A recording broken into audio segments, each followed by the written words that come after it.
Now that we've created our task, we're going to use it in a PM master, or as Proteus calls it, a work order master, okay? The PM master, when we set this up, will allow you to use that task, assign all the appropriate assets to the job that you want to schedule in the same cycle, and it will create a single work order for each of the assets in the work order. So let's go ahead and create a PM master. The first thing we're going to do is identify the job. Again, the default is job number, but it's alphanumeric, so we can identify what is this job going to do, okay? So in this case, we're going to do the annual chiller maintenance. And you can use dashes, you can use spaces, whatever you want to do. Again, be as consistent as you can. If you're going to use uppercase letters, do that consistently. If you're going to use lowercase, do that consistently. Not only does it look pretty, it just shows some decorum in terms of the detail that you're putting into your job. You can put a description. This is the PM master for all chillers. Let's say of 2. Okay, you can select a work type. In this case, it's going to be HVAC work for our chillers. You can identify a shift that you want it on, and again, you've identified different shift names. You do not have to use any of these fields, okay? But if you do, it's additional information. The coordinator is the supervisor that this is going to be assigned to, so I'm going to assign it to Gina Santiago, okay? You can put a priority, and in this case, these are planned maintenances, so your PM. You will also get a work type automatically generated by the system if you have a schedule associated as a preventive maintenance. Your maintenance code also is going to be scheduled PM, okay? These are some of the defaults in the system.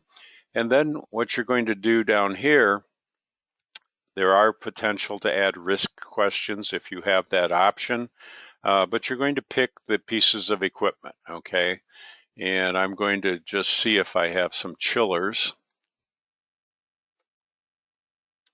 I'm going to filter, obviously I don't have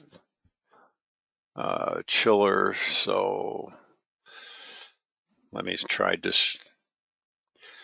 Let me just pick 2 products. I'll pick some, I've got some bottlers. Okay, so I'm going to pick 2 bottle fillers, pretend these are chillers, and I'm going to add them and say okay. And now I've got those 2 items. These are chillers added to my work order. And I'm going to save that. And then once I save that, the additional tabs up here become active, okay? Prior to that, they were not active or grayed out. Now I'm going to pick my task that I created, okay? So I can go out here, select the task, and my task number, remember, was a name, was annual chiller, and I have all the instructions that we created. I'm going to add that, and then I'm going to assign an employee.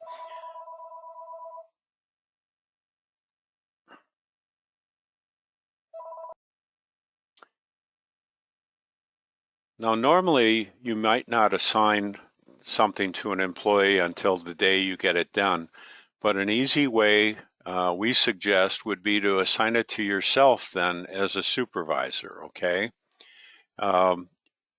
And what's going to happen as you are able to, as these work orders activate, is you're going to be able to reassign them easily to another person. Okay, so I'm the supervisor. I'm going to assign it to myself because I'm I don't know who I'm going to assign this to when it activates once a year, okay? So it's assigned to me. I've got my task. If I need parts, I'm going to go out and find my parts that I need, okay, stockroom parts, and I'm going to need some filters. So I can look down my list of filters and say, okay, this is the one I need. I've only got one on hand. That's fine for now. I'm going to need one and save that. And so now I've added my task and labor, I've added my parts I'm going to need, and I'm going to save this. This is the completion of the work order master. The next video you'll watch will show you how to schedule this.